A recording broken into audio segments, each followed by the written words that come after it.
個現代酵素陷阱係咩呢？邊個想知嘅？我哋睇下圖5，就係我哋曾經講過嘅微波爐啦嚇。咁但係可能有啲人未聽過，而家再講啦嚇。咁其實微波爐係非常之危險嘅一個嘅物件嚟㗎嚇。如果你用去煮食物嘅話呢，其實基本上所有經過微波爐煮嘅食物，所有酵素呢都全部叮晒嘅。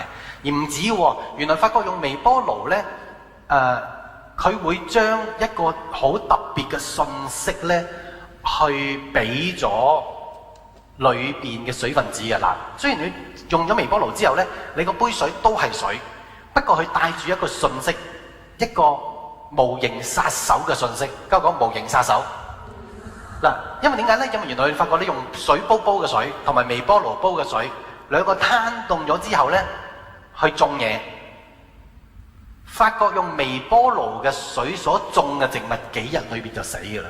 但係佢裏邊冇變過嘅佢分子結構，但係佢嘅信息變咗。就好似我哋而家講生物波頻都係啦，係咪？我哋知道唔同顏色嘅水果，佢根本帶住唔同嘅波頻，但係原來微波所俾佢嘅波頻呢，係死亡嘅信息嚟㗎。咁所以正我講嘅 HAARP 呢個系統呢，其實佢就行微波嘅嚇。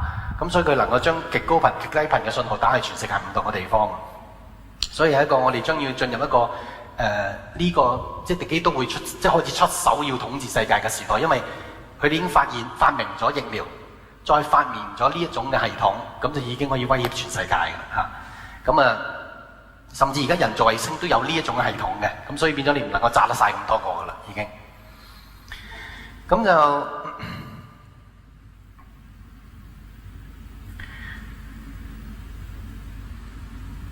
所以用微波爐所煮過嘅水啦，煮過嘅，所以以前有啲人甚至用微波爐整熱啲水去餵奶俾自己嘅仔飲㗎嚇。咁其實就發覺百病重生嘅，但係就唔知點解嘅，因為裏邊個分子結構乜嘢都冇變到，佢仍然係水，但係佢帶住嘅生命信息咧就係一個殺手嘅信息嚟㗎，一個毀滅嘅信息嚟㗎。